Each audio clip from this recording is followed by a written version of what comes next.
Organ transplantation এই টার্মটার সাথে আমরা সবাই পরিচিত কম বেশি। মানে একজন মানুষ, এই মানুষটার কি হয়েছে, কিডনি নষ্ট হয়ে গেছে। আমরা বলি সহজ ভাষায় যে কিডনি হচ্ছে নষ্ট হয়ে গেছে। এখন আমরা বলি যে তার কিডনিটা যেহেতু নষ্ট হয়ে গেছে, এখন আমরা তাকে কী করবো, কিডনি ট্রান্সপ্লান্টেশন করব। এখন এই কিডনি ট্রান্সপ্লান্টেশন বলতে কি বোঝায় যে পার্সনটার যেহেতু কিডনিটা শেষ, কিডনিটা কাজ করতে পারতেছে না, বাট তার ফাংশনিং কিডনি দরকার। এখন আমি অন্য একটা পার্সনের কিডনি আমি হচ্ছে এই পার্সনটাকে দিব, অন্য একটা পার্সনের কিডনি। তো যে কিডনিটা আমি দিব সেটা অবশ্যই কি হইতে হবে, সেটা অবশ্যই একটা হেলদি কিডনি হইতে হবে, এবং সেটা একটা লিভিং টিস্যু, অবশ্যই মানে লিভিং টিস্যু, মানে এমন কোনো টিস্যু না যেটা ডেড। এটা তো ডেড কোনো টিস্যু না, বা এটা ডিজিজ কোনো টিস্যু হওয়া যাবে না। যেই নতুন কিডনিটা আমি এই পার্সনটাকে দিব সেটা ডিজিজড হওয়া যাবে না, ডেড হওয়া যাবে না, সেটা লিভিং হেলদি টাইপের হইতে হবে। তো এই যে জিনিসটা, এই যে কিডনিটা, নতুন কিডনিটা আমি যে দিব, এই কিডনিটাকে আমি বলতে পারি একটা গ্রাফট। কি বলতে পারি? গ্রাফট। ঠিক আছে। সো গ্রাফট মানে হচ্ছে একটা হেলদি লিভিং টিস্যু আর অর্গানস যেটা আমি ট্রান্সপ্লান্ট করতে পারবো এই জায়গায়, টু রিপ্লেস। এটা তো একটা ডিজিজড বা একটা ডেড কিডনি, যেটাকে আমি রিপ্লেস করতে আমি এটা ইউজ করতেছি। সো এটাই হচ্ছে গ্রাফট। ঠিক আছে। এখন আর অর্গান ট্রান্সপ্লান্টেশন টার্মটা মানে কি? এটা মানে হচ্ছে আমি একজন পার্সনের বডিতে আরেকজন পার্সনের একটা অর্গান বা টিস্যু আমি হচ্ছে ট্রান্সফার করলাম। ঠিক আছে। সো আমরা বলতে পারি যে ট্রান্সফার অফ সেলস, টিস্যুস অথবা অর্গান, সেলস হইতে পারে, টিস্যু হইতে পারে, অথবা অর্গান ফ্রম অন সাইট। আচ্ছা, এখানে একটা ইম্পর্টেন্ট কথা, যে ডেফিনেশন আমরা যদি বলি একজন পার্সন থেকে আরেকজন পার্সন, এটা কিন্তু ট্রু হবে না। কারণ আমরা অটোগ্রাফট নামে একটা টার্ম জানবো। অটোগ্রাফট মানে হচ্ছে আমি সেম পার্সনের বডি থেকে সেম পার্সনের বডিতে দিচ্ছি। হয়তো বা আমি থাই থেকে ব্যাকে দিচ্ছি, মানে পিঠে দিচ্ছি। তো এই যে বিষয়টা, ঠিক আছে। সো সেম পার্সনের বডিতে দেওয়া পসিবল। সো আমরা ডেফিনেশন টাইপে বলতে পারি যে ট্রান্সফার অফ টিস্যু, সেলস, অথবা আমরা বলতে পারি কোনো organs from one site of an individual to another, অথবা বিটুইন টু ইন্ডিভিজুয়ালস। ঠিক আছে। সো এই কথাটা আমরা এই ডেফিনেশনে বলতে পারি। এখন যে হচ্ছে নিবে, ধরো এই পার্সনটা, মানে যে পার্সনটা কিডনি নিবে তাকে আমি বলবো রিসিপিয়েন্ট, আর যে দিবে তাকে আমি বলবো ডোনার। এখন তুমি একটা কমন চিন্তা করো যে একজন ডোনার, এই ব্যক্তি কি করলো, কিডনি দিল একজন রিসিপিয়েন্টকে। তো এই রিসিপিয়েন্টকে যে কিডনি দিল, এখন রিসিপিয়েন্টের কাছে ওই কিডনিটা তো একটা ফরেন বা একটা বিদেশি জিনিস, চিনে না। রিসিপিয়েন্ট তো কিডনিটাকে নিজের বডি টিস্যু হিসেবে গণ্য করবে না। সো রিসিপিয়েন্টের যে ইমিউন সিস্টেম আছে, কি আছে, ইমিউন সিস্টেম বা ইমিউনিটি, এই ইমিউনিটি কিন্তু এটার বিরুদ্ধে কমব্যাট করবে। স্পেশালি টি সেল, কি বললাম, টি সেল, ঠিক আছে। হ্যাঁ, স্পেশালি CD8+ যেটা, এটা মেইনলি, ঠিক আছে। এই সেলগুলা কিন্তু এই যে কিডনিটা আছে এটাকে কি করতে চাবে, যেহেতু ফরেন, এটাকে ট্রাই করবে ডিস্ট্রয় করে দিতে হবে, এটাকে নিজের বডি যেহেতু না, সো এটাকে রিজেক্ট করে দিতে চাবে। সো এই যে এটাকে রিজেক্ট করে দিতে চাবে, এটাকে আমরা বলি গ্রাফট রিজেকশন। কি বলি? Graft rejection. So what is graft rejection? Graft rejection মানে হচ্ছে, মানে যেটা হচ্ছে নিজের বডির না, বাহির থেকে যেহেতু আসছে, সো এটাকে রিজেক্ট করে দিতে যাবে। এটা হচ্ছে নর্মাল একটা মানে বিষয়, এবং এখানে মেইন ভূমিকা পালন করে সাইটোটক্সিক টি সেল বা CD8+। এখন তোমার আরও বেশ কিছু জিনিস কিন্তু জানতে হবে। সেটা হচ্ছে যে আমি এই কথাগুলো অনেক আগেও বলছি, যে বেশ কিছু এই যে আমরা গ্রাফট যে ট্রান্সফার করি, যে জিনিসটা ট্রান্সফার করি লিভিং টিস্যু, সেটাই তো গ্রাফট। এখন এই গ্রাফটের মধ্যে বেশ কিছু টাইপের গ্রাফট আছে। যেমন ধরো অটোগ্রাফট মানে হচ্ছে একজন পার্সন তার নিজের বডিতেই কোনো একটা জায়গায়, হয়তো বা তার মানে স্কিন গ্রাফটের দরকার। কি দরকার? Skin graft. মানে কোনো এক জায়গায় ইনজুরি কারণে স্কিন উঠে গেছে, সো ওই জায়গায় স্কিনটা রিপ্লেস করার জন্য আমি এক জায়গা থেকে তার বডির আরেকটা জায়গায় অন্য একটা অ্যানাটমিক্যাল সাইডে স্কিনটা গ্রাফট করলাম বা দিলাম, ট্রান্সফার করলাম। সো তখন সেটাকে আমরা অটোগ্রাফট বলি, এবং যেহেতু তার নিজের বডির টিস্যুই দিচ্ছে, এখানে গ্রাফট রিজেকশন হয় না। এখানে এই গ্রাফটটা সব থেকে ভালো। তা বাদে আরেকটা গ্রাফট আছে যেটাকে আমরা বলি হচ্ছে এই নামটা খুবই ইম্পর্টেন্ট, যেটাকে আমরা বলি হচ্ছে আইসোগ্রাফট, বা এটার আরও নাম আছে, যেমন হচ্ছে এটাকে আমরা সিন গ্রাফট, বা এটাকে সাইনার্জিক গ্রাফটও বলা হইতে পারে। তো এই যে গ্রাফটটা, এই গ্রাফটে হয় কি, যে আইডেন্টিক্যাল টুইন। আমরা গত ভিডিওতে MHC নিয়ে জানিয়ে আসছি। MHC বা আমরা এই সেলে বলছিলাম হিউম্যান লিউকোসাইট অ্যান্টিজেন বা মেজর হিস্টোকম্প্যাটিবিলিটি কমপ্লেক্স।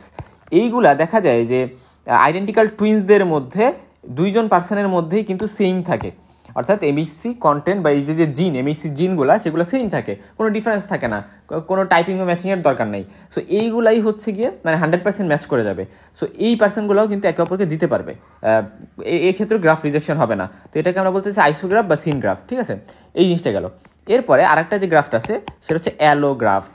এই জিনিসটা কিন্তু খুবই ইম্পর্টেন্ট, কারণ অ্যালোগ্রাফ যেটা অ্যালোগ্রাফ মানে হচ্ছে এই যে একজন পার্সন এবং এই যে আরেকজন পার্সন, দুইজনই মানুষ, কিন্তু দুইজন আলাদা মানুষ, কোনো আইডেন্টিক্যাল টুইন নাই ক্ষেত্রে।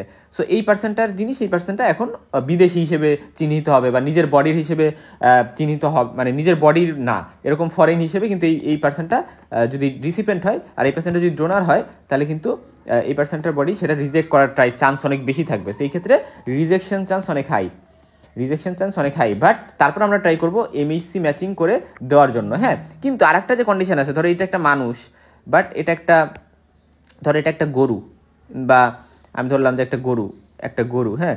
সো ধরো এই যে একটা গরু, এই যে একটা মানুষ, তো মানুষ থেকে তুমি গরুতে বা গরু থেকে মানুষে যদি তুমি কিছু দাও, গরু থেকে মানুষে তুমি কিছু দিলা, তাহলে সেটা তো রিজেক্টেড হয়ে যাবে। এটা সব থেকে ওর্স্ট ট্রান্সপ্লান্টেশন আমরা বলতে পারি। সো এটা একেবারে ওর্স্ট, এক্ষেত্রে একেবারে রিজেক্টেড হয়ে যাবে। বাট এখানে যদিও রিজেকশন হবে, তারপর এমএলএ ম্যাচিং করে আমরা কিছুটা সব থেকে বেশি কাছের যাদের এমএসসি জিন সুইট করে ওইগুলো আমরা দিয়ে কিন্তু এই অ্যালোগ্রাফটগুলো করতে পারি। আর এই যে অ্যানিমালের সাথে যেটা, সেটাকে আমরা বলি জিনোগ্রাফট। অ্যানিমাল থেকে গ্রাফট নিলে সেটাকে আমরা জিনোগ্রাফট বলি, ঠিক আছে? এটা ওর্স্ট। আচ্ছা, সো এই জিনিসগুলো গেল। এখন এইগুলো হচ্ছে আমরা গ্রাফটের টাইপ ভাগ করছি কিসের উপরে? ডোনার আর রিসিপেন্টের জেনেটিক রিলেশনের উপর ডিপেন্ড করে। ডোনার অ্যান্ড রিসিপেন্ট এদের জেনেটিক যে রিলেশনশিপ সেটার উপর ডিপেন্ড করে এমএসসির যে বিষয়গুলো এর উপর ডিপেন্ড করে আমরা 4 ভাগে ভাগ করছি: অ্যালোগ্রাফট, আইসোগ্রাফট, তারপর হচ্ছে অটোগ্রাফট, জেনোগ্রাফট। তা বাদে কিন্তু আমরা আরও বেশ কিছু ভাগে ভাগ করতে পারি। যেমন ধরো আমরা আরেকটা বলতে পারি ভাইটাল গ্রাফট। কি বলতে পারি? ভাইটাল গ্রাফট বলতে আমরা বুঝাই যে অ্যাকচুয়ালি একজন পার্সনের মধ্যে আমি এমন একটা জিনিস স্থাপন করতেছি, যেমন ধরো কিডনি অথবা আমি হার্ট, মানে এগুলো হচ্ছে ট্রান্সপ্লান্ট করা হচ্ছে। তো এই যে জিনিসগুলো ট্রান্সপ্লান্ট করা হচ্ছে, এইগুলা কিন্তু এক্সপেক্ট করা হয় যে আমি যখন এইটা আরেকটা পার্সনের বডিতে দিব বা এটা আরেকটা পার্সনের বডিতে দিব, তখন সেই পার্সনের বডিতে সেটা ফিজিওলজিক্যালি ফাংশন করবে। সেটা কিডনির যে কাজ সেটা কিডনির কাজ করবে, বা হার্টের যে কাজ সেটা হার্টের কাজ করবে। এখানে সব ব্লাড সাপ্লাই বা সব কিছুই রিস্টোর হবে বা নতুন করে কাজ করতে পারবে। কিন্তু আমি ধরো কী করলাম, আমি হচ্ছে বোন ট্রান্সপ্লান্ট করলাম, বোন। তো তখন যেটা হবে যে এটার কোনো ব্লাড সাপ্লাই থাকবে না, এটা জাস্ট স্ট্রাকচারাল সাপোর্টটা দিবে, মানে রিজিড বা শক্ত একটা স্ট্রাকচারাল বা একটা মানে ফিজিক্যাল একটা সাপোর্ট দিচ্ছে, ফিজিওলজিক্যাল সাপোর্ট এখানে ওইভাবে থাকে না। হ্যাঁ, সো এই জিনিসটা ইম্পর্টেন্ট। সো স্ট্যাটিক গ্রাফ মানে সেই সকল বোন হইতে পারে বা আর্টারি হইতে পারে যেগুলো হচ্ছে মানে স্ট্যাটিক, মানে কী বলে এটাকে, যে স্ট্রাকচারাল একটা সাপোর্ট জাস্ট দিবে। হ্যাঁ, এটা স্ট্যাটিক, মানে এখানে কোনো ব্লাড সাপ্লাই থাকবে না। আচ্ছা, এখন আসো আমরা একটু চলে যাই যে ট্রান্সপ্লান্টেশন কি, আমরা ডেফিনেশন পড়ে আসছি। এবং আরেকটা ক্লাসিফিকেশনে বলতে পারি যে আমরা কোন অর্গান বা টিস্যু ট্রান্সপ্লান্ট করতে চাইছি সেটার উপর ডিপেন্ড করে আমরা ভাগ করতে পারি। যেমন ধরো cornea transplant, kidney transplant, liver, heart, lung, তারপরে বোন ম্যারো, কার্টিলেজ, এগুলো কিন্তু ট্রান্সপ্লান্ট করা যায়। ঠিক আছে, বোন ম্যারো ট্রান্সপ্লান্টেশন, এটা হচ্ছে আমরা গ্রাফট ভার্সেস হোস্ট রিয়াকশন নামে একটা টার্ম পড়বো, সেখানে এই জিনিসটা আমাদের জন্য ক্রুশাল। হ্যাঁ, আমরা লাস্টের দিকে পড়বো। এখন গ্রাফট কি সেটা আমি বলে আসছি, টাইপ বলে আসছি, এগুলো বলে আসছি। যেমন ধরো টেন্ডনোপ্লাস্টি বা ফেশিয়াল ট্রান্সপ্লান্টেশন, এগুলো হচ্ছে স্ট্যাটিক। হ্যাঁ, আচ্ছা, তারপর হচ্ছে গ্রাফ রিজেকশন কি জিনিস?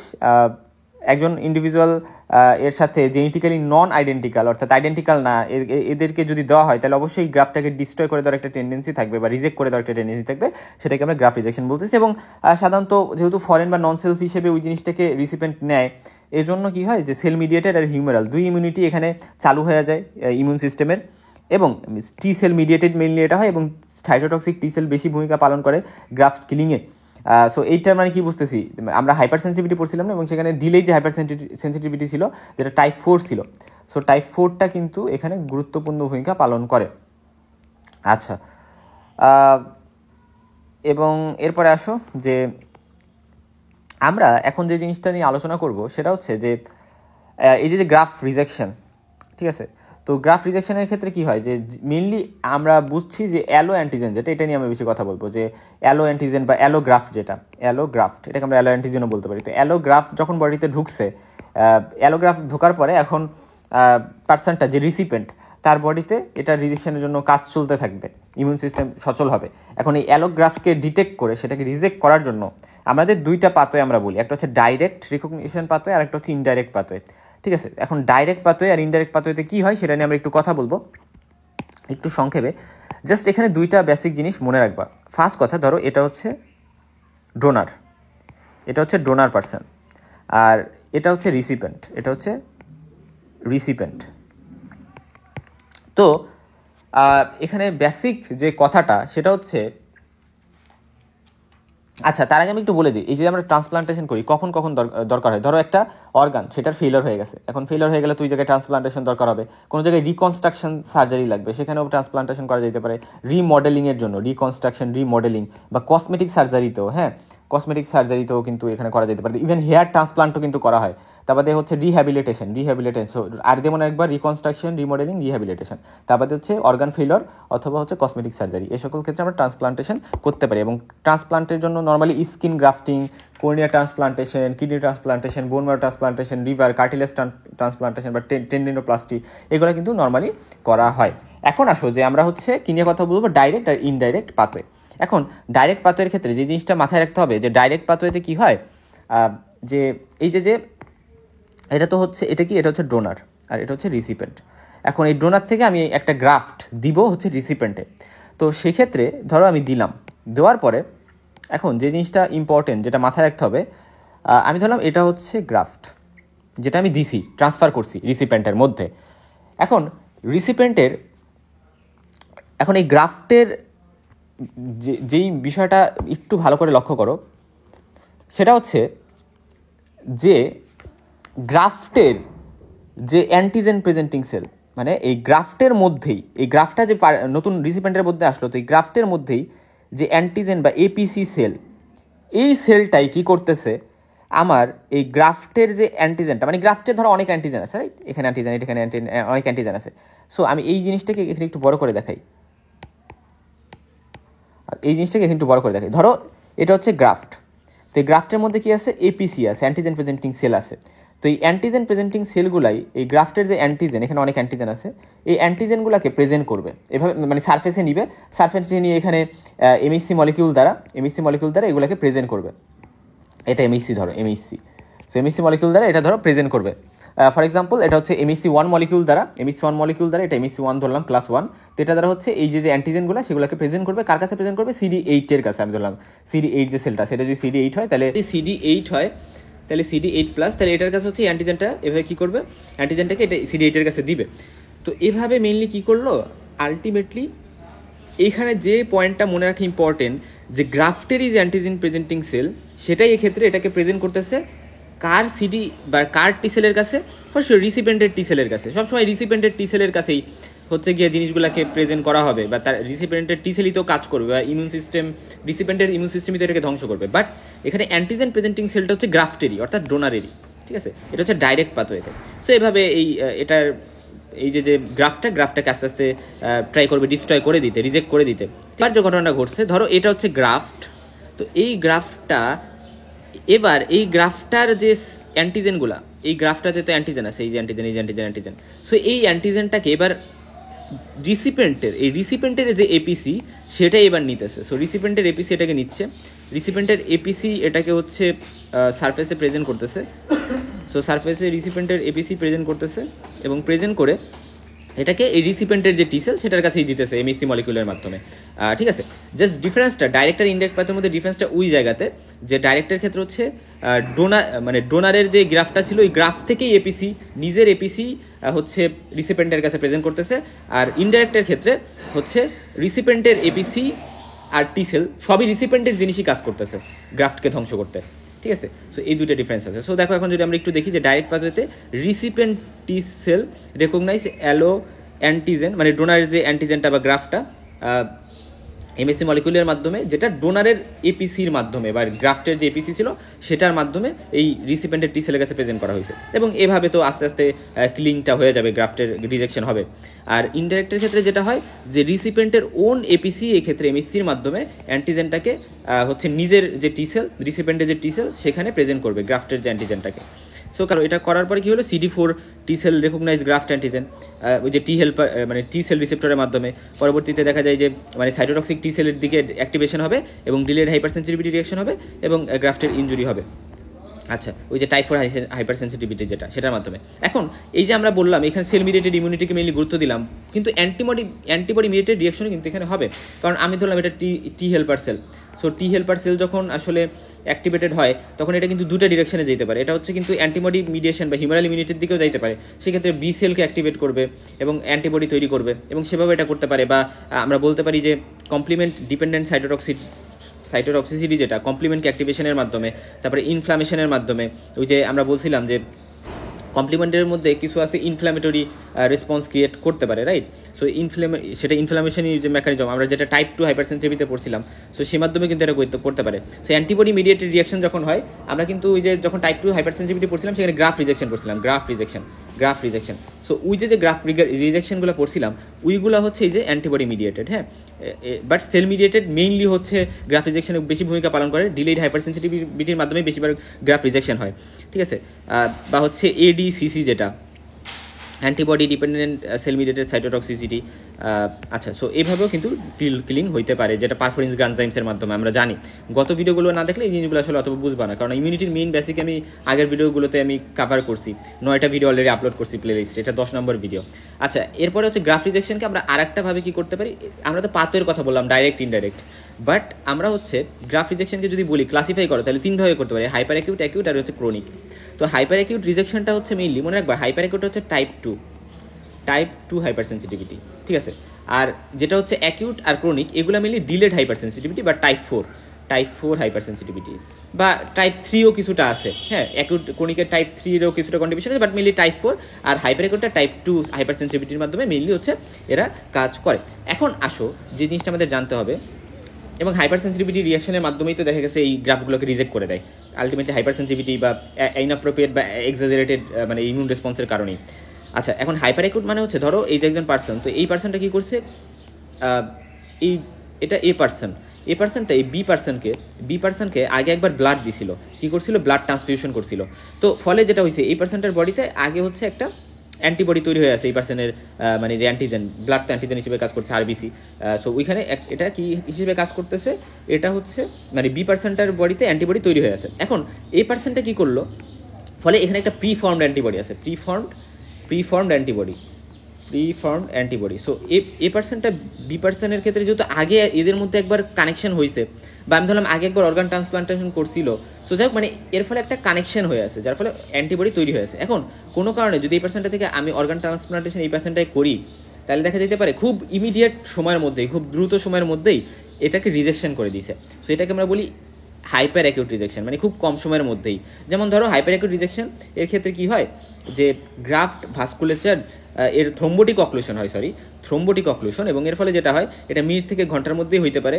ইভেন যখন ওটি টেবিলে বসে এটা হয়ে যেতে পারে, মানে এত ফাস্ট, এত র্যাপিড, সার্জন বুঝতে পারে যে আচ্ছা এটা সাকসেসফুল হয় নাই, অপারেশন সাকসেসফুল হয় নাই, আমার ট্রান্সপ্লান্টেশন সাকসেসফুল হয় নাই। এক্ষেত্রে প্রি এক্সিস্টিং অ্যান্টিবডি থাকে হোস্টের সার্কুলেশনে, মানে যাকে যে রিসিপেন্ট তার সার্কুলেশনে, এবং যেটা ডোনারের যে অ্যান্ডোথেলিয়াল অ্যান্টিজেনগুলো আছে সেটার সাথে হচ্ছে গিয়ে এটা মানে বাইন্ড করে, এবং প্রিভিয়াস এক্সপোজার যদি থাকে, যেমন এই যে ব্লাড ট্রান্সফিউশন, অথবা ধরো একটা মা এবং তার ছেলে, সো ছেলেটা মাকে ধরলাম আমি অর্গান ট্রান্সপ্লান্টেশন করবে, এখন ছেলের বডি বা চাইল্ডের বডি থেকে অনেক আগেই হচ্ছে মাতে কিন্তু যখন ডেলিভারি হয়েছিল তখনই কিছু ব্লাড মার মধ্যে ছিল, ফলে ওর বিরুদ্ধে অ্যান্টিবডি তৈরি হয়েছিল। ফলে এক্ষেত্রেও কিন্তু অর্থাৎ চাইল্ড আর মাদারের মধ্যে যদি অর্গান ট্রান্সপ্লান্টেশন হয় এক্ষেত্রেও কিন্তু এরকম হইতে পারে। সো অবশ্যই মানে নোন পিপলদের মধ্যে যদি এরকম অর্গান ট্রান্সপ্লান্টেশন হয় তাহলে এরকম হাইপার অ্যাকিউট রিঅ্যাকশন হওয়ার চান্স কিন্তু থাকে। অ্যাকিউট রিজেকশনে মেইনলি সময় কেমন লাগে, অ্যাকিউট রিজেকশন হচ্ছে মানে ফার্স্ট উইক অফ ট্রান্সপ্লান্টেশন, এটার পরে হচ্ছে আমরা কিছু ম্যানিফেস্টেশন পাই। যেমন ধরো acute rejection is a process of vascular and parenchymal injury mediated by T cells and antibodies, অর্থাৎ এখানে মানে সেল মিডিয়েটেড এবং অ্যান্টিবডি দুইটাই কাজ করে, এবং এটা ফার্স্ট উইক অফ ট্রান্সপ্লান্টেশনের পরে, মানে সাথে সাথেই হয়ে গেছে এরকম না, ট্রান্সপ্লান্টেশনের 1 সপ্তাহ পরে দেখা গেছে এই প্রসেসগুলো শুরু হয়েছে। এবং এক্ষেত্রে প্যারেনকাইমাল সেল ড্যামেজ বা ইন্টেস্টিনাল ইনফ্লামেশন বা এন্ডোথেলিয়ালাইটিস, অর্থাৎ ভাস্কুলার এন্ডোথেলিয়াম অনেক ড্যামেজ হবে, এবং আলটিমেটলি ওই টাইপ 4 যে হাইপার সেন্সিটিভিটি সেটার মাধ্যমে সেল মিডিয়েটেড ইমিউনিটির মাধ্যমে মেনলি কাজ করবে, তবে অ্যান্টিবডি মিডিয়েটেডও কিছু রেসপন্স এখানে থাকতে পারে। সো এভাবে হচ্ছে এটা কাজ করবে। সো এটাতে জাস্ট সময়টা মনে রাখবা যেটা সাথে সাথে হয় না হাইপার একুটের মতো, ঠিক আছে? এটা কিন্তু ফিউ ডেইজ থেকে উইকসের মধ্যে এই রেসপন্সটা হয় এই গ্রাফট রিজেকশনের। আচ্ছা, এরপরে আসো ক্রনিক রিজেকশনে যেটা হয় যে এখানে ইম্পর্টেন্ট যে কথাটা মাথায় রাখতে হবে, এটা হচ্ছে গ্রাফটের আর্টেরিওস্ক্লেরোসিস হয়। অর্থাৎ গ্রাফটের মধ্যে তো ভেসেলস থাকবে, কারণ ভেসেলস না থাকলে গ্রাফ বাঁচবে কীভাবে? সো গ্রাফটের মধ্যে যে ভেসেলস থাকবে ওই ভেসেলসের ন্যারোয়িং হয়ে যায়, হার্ডেনিং, ন্যারোয়িং এরকম হয়ে যায়, আর্টেরিওস্ক্লেরোসিস হয়ে যায়। সো এরকম যখন হয়ে যায় তখন মানে গ্রাফটে তো ব্লাড ফ্লো ঠিকভাবে পায় না, যখন না পায় ওখানে ইস্কিমিয়া হয়, ফাইব্রোসিস হয়। ফাইব্রোসিস মানে হচ্ছে ওই জায়গায় হচ্ছে অনেক বেশি কোলাজেন জমে। কোলাজেন এক ধরনের কানেকটিভ টিস্যু সেল, মানে কানেকটিভ টিস্যু ফাইবার। সেই কোলাজেন ওখানে জমে এবং ফাইব্রোসিস বলি আমরা এটাকে। সো ফাইব্রোসিস হবে এবং এক পর্যায়ে দেখা যায় যে ইস্কেমিক ড্যামেজ তো হয় এবং ফাইব্রোসিসের মাধ্যমে গ্রাফট ফেলার হয়ে যায়, গ্রাফটটাকে রিজেক্ট করে দেয়। অনেক লেটে এটা সময় লাগে, হ্যাঁ, এটা অ্যাপেয়ার করতে। সো এটা অনেক টাইম টেকিং, অনেক ডিলেইড একটা হাইপার সেন্সিটিভিটি রিয়াকশন। সাধারণত কোন সেলটা মেইনলি গ্রাফট রিজেকশনে বেশি কন্ট্রিবিউট করে? CD8+ বা সাইটোটক্সিক টি সেল, এটা। এখন একটা ইম্পর্টেন্ট কথা যে যখন মায়ের পেটে হচ্ছে যখন ফিটাস থাকে, তাহলে ফিটাসটাও তো একটা ফরেন জিনিস, রাইট? তো ফিটাসটা কেন রিজেক্টেড হয় না, মানে ফিটাসটা কেন মায়ের বডিতে রিজেক্টেড হয় না মায়ের ইমিউন সিস্টেম দ্বারা? এটার ওরকম প্রপার এক্সপ্লেনেশন না থাকলেও ধারণা করা হয় যে যেহেতু এখানে একটা প্লেসেন্টাল বেরিয়ার থাকে, সো প্লেসেন্টাল বেরিয়ারটা হচ্ছে মায়ের যে, কারণ হচ্ছে আমরা জানি ফিটাসে হচ্ছে বাবারও বিভিন্ন বাবা থেকেও আসে অ্যান্টিজেন এবং সেটাতে মায়েরও কন্ট্রিবিউশন থাকে, বাট এই যে বাবার জিনগুলা বা বাবার যে অ্যান্টিজেনগুলো এগুলো তো ফরেইন মায়ের জন্য, রাইট? সো তারপরে এটা কেন রিজেক্টেড হয় না? কারণ প্লাসেন্টাল যে বেরিয়ারটা থাকে, ধারণা করা হয় যে টোপোপ্লাস্টিক লেয়ার অফ দ্য প্লাসেন্টা, এটাই হচ্ছে ওই টি সেলকে, মায়ের যে টি সেল সেটাকে ওটার মধ্যে যেতে দেয় না এবং ওটাকে ডিস্ট্রয় করতে দেয় না। সো এই জিনিসটা important. Graft versus host reaction, এটা নিয়ে আমরা একটু কথা বলবো দ্রুত।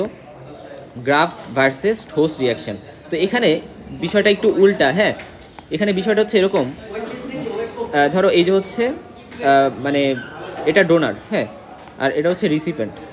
সো এটা হচ্ছে ডোনার, এটা হচ্ছে রিসিপেন্ট। তো আমি চিন্তা করলাম যে এই ডোনার থেকে আমি হচ্ছে এবার বোন ম্যারো ট্রান্সপ্লান্টেশন করব। কি করব? Bone marrow transplantation. আর এই রিসিপেন্ট যে তার হচ্ছে HIV ভাইরাস দ্বারা হয়েছে বা সে ইমিউনো কম্প্রোমাইজ, বাট এই বোন ম্যারো যেটা আমি ট্রান্সপ্লান্টেশন করতেছি, এই বোন ম্যারো টিস্যুটা কিন্তু কম্পিটেন্ট একটা টিস্যু, কারণ আমরা জানি বোন ম্যারোতে অনেক বেশি মানে লিম্ফোসাইট বা টি সেলস এগুলা থাকবে, ইমিউনো কম্পিটেন্ট সেলস থাকে অনেক বেশি। সেই জন্য দেখা যায় যে আমরা বোন ম্যারো যদি এই ইমিউনো কম্প্রোমাইজ পার্সনটাতে ট্রান্সপ্লান্ট করি, তাহলে ইমিউনো কম্প্রোমাইজ পার্সনটা আমরা নর্মালি জানি যে আচ্ছা রিসিপেন্টের বডিতে রিসিপেন্টের ইমিউন সিস্টেম দ্বারা এখানে গ্রাফট হিসেবে বোন ম্যারো আছে। সো বোন ম্যারোটা হচ্ছে রিজেক্টেড হবে। নর্মালি আমরা যেটা বুঝি যে আচ্ছা রিসিপেন্টের বডির ইমিউন সিস্টেম দ্বারা গ্রাফটটা রিজেক্ট হয়, বাট এখানে উল্টা হয়, যে এখানে বোন ম্যারোটা কি করে আমাদের রিসিপেন্টকে রিজেক্ট করে ফেলে। সো বোন ম্যারোটা যেহেতু ইমিউনো কম্পিটেন্ট এবং এটা যেহেতু ইমিউনো কম্প্রোমাইজ রিসিপেন্ট, তো এখানে বোন ম্যারোটা রিসিপেন্টকে রিজেক্ট করবে। গ্রাফট যেহেতু আগে আছে, মনে রাখবে গ্রাফটটা রিজেক্ট করবে হোস্টকে বা রিসিপেন্টকে।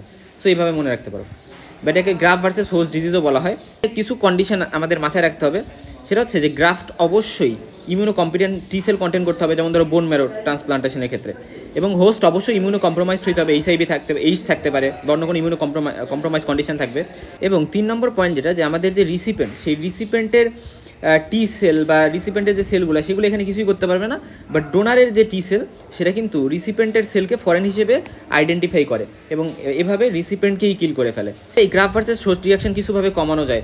যেমন ধরো আমরা কীভাবে কমাইতে পারি, যে আমরা ডোনারের টিস্যুর সাথে আমরা যদি মনোক্লোনাল অ্যান্টিবডিস মিক্স করি অথবা অ্যান্টিথাইমোসাইট গ্লোবিউলিন মিক্স করি, এটা হচ্ছে একটা পলিক্লোনাল অ্যান্টিবডি। আচ্ছা, তো মনোক্লোনাল অ্যান্টিবডি এগুলো যদি আমরা মিক্স করি ডোনারের ধরো বোন ম্যারোর সাথে, বোন ম্যারোর যে আমি গ্রাফটটা দিচ্ছি সেই গ্রাফটার সাথে আমি এটা মিক্স করলাম। এটা মিক্স করলে যেটা হবে যে এটা টি সেলগুলো, বোন ম্যারোতে অনেক বেশি ইমিউনো কম্পিটেন্ট সেল আছে, টি সেল, যেটা রিসিপেন্টকে ডিস্ট্রয় করতেছে, রিসিপেন্টকে রিজেক্ট করতেছে।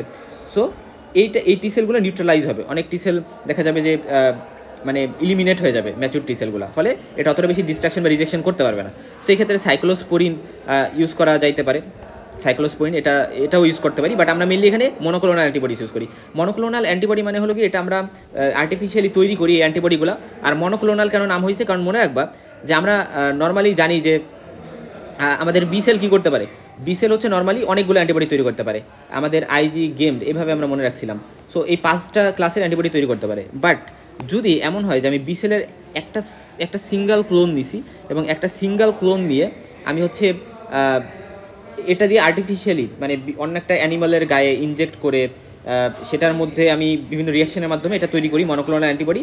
এবং মনোক্লোনাল এই কারণ এরা শুধুমাত্র মনোক্লোনাল অ্যান্টিবডি বলতে এখানে শুধুমাত্র যে কোনো একটা ক্লাসের অ্যান্টিবডি থাকবে, শুধুমাত্র ধরো আইজিজি এই অ্যান্টিবডিটাই সেটা হচ্ছে গিয়ে মানে এমন বিসেল আমি এখানে সিস্টেম করে বানাচ্ছি যেটা হচ্ছে শুধু আইজিজি অ্যান্টিবডিটাই তৈরি করতে পারবে। সো তখন আমি এটাকে বলতেছি মনোক্লোনাল অ্যান্টিবডি। একটা সিঙ্গেল ক্লোনের অ্যান্টিবডি তৈরি করতে পারে, এরা 5টা অ্যান্টিবডি তৈরি করতে পারে না। এবং এগুলো আমরা আর্টিফিশিয়ালি তৈরি করি, বিভিন্ন জিনিসের ট্রিটমেন্টে আমরা ইউজ করি, যেমন ধরো ক্যান্সারে কেমোথেরাপিতে এটা কিন্তু ইউজ করা হয়, মনোক্লোনাল অ্যান্টিবডি ইউজ করা যেতে পারে। এবং দেখবে লাস্টে জুম্যাব এরকম একটা টাইপ থাকে যে জুম্যাব লাস্টে লেখা থাকে, এই টাইপের মনোক্লোনাল অ্যান্টিবডি যেগুলো আছে। থাইমোসাইড যে অ্যান্টিবডি, থাইমোসাইড মানে টি সেলকে ইন্ডিকেট করে। কিছু হিস্টোলজিক্যাল প্যাটার্নের কথা বলা হয়েছে যে অ্যাকিউট এবং ক্রনিক। অ্যাকিউট মানে কম তাড়াতাড়ি হবে, ক্রনিক মানে অনেক টাইম নিয়ে হবে। এপিথেলিয়াল সেল ডেথ পাবো স্কিনে, তারপরে লিভারে এবং জিআইটিতে, এবং এখানে ইনফেকশন ডেথ এইগুলো হইতে পারে। এবং ক্রনিকের ক্ষেত্রে ফাইব্রোসিস থাকবে, কোলাজেন অনেক বেশি জমে যাবে, কানেকটিভ টিস্যু জমে ফাইব্রোসিস হবে। এবং বিভিন্ন অর্গানের কথা আমি বলতেছি, বিভিন্ন অর্গানে ফাইব্রোসিস হবে, অ্যাট্রোপি হবে, সাইজে ছোটো হয়ে যাবে। অ্যাট্রোপি মানে সাইজে ছোটো হওয়া, সেল সাইজ মানে সেল সাইজে ছোটো হয়ে যাওয়া। আচ্ছা, এরপর হচ্ছে আমরা যদি এই যে রিজেকশনের কথা মানে গ্রাফ রিজেকশনের কথা বললাম, এটাকে প্রিভেনশনের জন্য আমরা কী করতে পারি? ফার্স্ট কথা, আমরা কিছু টেস্ট করতে পারি, যেমন ধরো এবিও টাইপিং। মনে রাখবা যে পার্সেন্টটা মানে এই পার্সেন্টের থেকে আমি এই পার্সেন্টেতে কিছু দিব, তাহলে এই পার্সেন্টের ব্লাড গ্রুপও এ হইতে হবে, এই পার্সেন্টেরও এ হইতে হবে। এই পার্সেন্টের যদি এবি হয়, এই পার্সেন্টের এবি হইতে হবে। অর্থাৎ এবিও যে ব্লাড গ্রুপিং সেটা সেম থাকতে হবে, সেম গ্রুপের পার্সনের আমি কিন্তু দিতে পারবো, তাহলে আমার রিজেকশন কম হবে। আমাদের টিস্যু টাইপিং এবং এইচএলএ ম্যাপিং বা এমএসসি ম্যাচিং করতে হবে। এটা আমি আগেই বলছিলাম যে আমাদের হচ্ছে গিয়ে 2টা পার্সনের মধ্যে এমএসসি ম্যাচিং করে দেখতে হবে যে তাদের এমএসসি কি কাছাকাছি কিনা, কারণ এমএসসি যদি কাছাকাছি হয় তাহলে সেটা রিজেকশন হওয়ার চান্স কম, ঠিক আছে। আর এমএসসি যদি অনেক বেশি ডিফারেন্স থাকে এমএসসি জিনগুলার, তাহলে কিন্তু তাদের মধ্যে রিজেকশন কিন্তু অনেক বেশি হওয়ার চান্স বেশি। এবং আমরা প্রিফর্মড অ্যান্টিবডিস আছে কিনা এটা চেক করব, আগে কোনো এক্সপোজার হয়েছিল কিনা বা আগে ব্লাড ট্রান্সফিউশন হয়েছিল কিনা 2জন পার্সনের মধ্যে, কারণ তাহলে কিন্তু হাইপার অ্যাকিউট যে রিজেকশন আছে সেটা হয়ে যেতে পারে যদি প্রিফর্ম অ্যান্টিবডিস থাকে। এবং ক্রস ম্যাচিং করব। সেকেন্ড যে কথাটা সেটা হচ্ছে আমরা কিছু ইমিউনো সাপ্রেশন ড্রাগ দিব। দেখো আমার যে রিসিপেন্ট মানে আমি ডোনার থেকে রিসিপেন্টের বডিতে দিচ্ছি, সো রিসিপেন্টের বডির ইমিউন সিস্টেমটাই তো আমার কী করতেছে, ইমিউন সিস্টেম যেটা সেই ইমিউন সিস্টেমটাই তো আমার গ্রাফকে রিজেক্ট করতেছে। সো আমি রিসিপেন্টের বডিতে বা রিসিপেন্টকে আমি যদি কিছু ইমিউনো সাপ্রেসিভ ড্রাগস দিই, ইমিউনো সাপ্রেসিভ ড্রাগস, তাহলে কিন্তু রিসিপেন্ট ইমিউন সিস্টেমটা গ্রাফকে রিজেক্ট করতে পারবে না। এজন্য আমরা কিছু ইমিউনো সাপ্রেসিভ ড্রাগ ইউজ করতে পারি, যেমন সাইক্লোস্পোরিন, অ্যাজাথায়োপ্রাইন, তারপরে rapamycin, corticosteroids, anti CD3 monoclonal antibody, তারপরে অ্যান্টি ইন্টারলিউকিন 2 রিসিপ্টর অ্যান্টিবডি, তারপরে অ্যান্টি CD40 লিগ্যান্ড। সো এই যে বিষয়গুলো এগুলা হচ্ছে ইমিউনো সাপ্রেশন করবে এবং ফলে রিসিপেন্ট যে রিসিপেন্টকে আমরা হোস্টও বলে থাকি, সো হোস্ট যে বা যে নিচে অর্গানটা তার বডির ইমিউন সিস্টেম দুর্বল হয়ে থাকবে, ফলে গ্রাফকে রিজেক্ট করতে পারবে না। আচ্ছা, এবং কর্নিয়া এবং হচ্ছে গিয়ে আমাদের আইসোগ্রাফ। ফার্স্ট কথা আইসোগ্রাফটে তো হবে না আমরা জানি, কারণ এমএসএ বা এইচএলএ টাইপিং যদি আমরা করি সেম থাকে, এজন্য এদের মধ্যে কোনো গ্রাফ রিজেকশন হবে না। আর কর্নিয়া যেহেতু অ্যাভাসকুলার থাকে এজন্য হচ্ছে গিয়ে এখানে কোনো রিজেকশন কিন্তু হবে না। সো কর্নিয়া অ্যাভাসকুলার থাকে, পাশাপাশি লিমফেটিক সাপ্লাই আইতে যেটা থাকে সেটা কিন্তু অ্যান্টিজেনকে ইমিউন রেসপন্স ট্রিগার করা থেকে প্রিভেন্ট করে রাখে। বেশিরভাগ ট্রান্সপ্লান্ট নিলে তাদের কিন্তু রিসিপেন্টদের লাইফ লং ইমিউনো সাপ্রেশন করতে ইমিউনো সাপ্রেসিভ ড্রাগস দেওয়া লাগে। এটাই হচ্ছে প্রিভেনশনের একটা ভালো উপায়। এবং অবশ্যই আমরা তো ফার্স্টে কিছু টেস্ট করে নিব ট্রান্সপ্লান্ট করার আগে, ওই যে এবিও ব্লাড গ্রুপিং বা হচ্ছে গিয়ে মানে ম্যাচিং, তারপর হচ্ছে আমরা এইচএলএ টাইপিং করবো। সেই যে কিডনি ট্রান্সপ্লান্ট করলে সেটা কিন্তু সেটার সাকসেস রেট ভালো, লিভার ট্রান্সপ্লান্ট রেট করলে ওটার সাকসেস রেট অতটা ভালো না। এবং কর্নিয়া কিন্তু খুব সহজেই ইউজ করা যায়, এখানে রিজেকশনের চান্স নাই বললেই চলে একেবারে। হার্টের ট্রান্সপ্লান্ট এর 5 ইয়ার্স মানে সার্ভাইভাল রেট ফর 5 ইয়ার্স হচ্ছে 50 থেকে 60%, এটার অতটা ভালো না। বাট কিডনির ক্ষেত্রে কিন্তু আমরা অহরহ দেখি ট্রান্সপ্লান্ট হয়, কিডনি ট্রান্সপ্লান্ট কিন্তু সাকসেস রেট খুব ভালো, বা এখানে মানে কিডনি ভালোই ম্যাচ করতে পারে, বা এটা ভালো রিজেকশন তেমন একটা ভালো প্রপারলি যদি ট্রান্সপ্লান্ট করা হয় অতটা রিজেকশন হওয়ার চান্স থাকে না।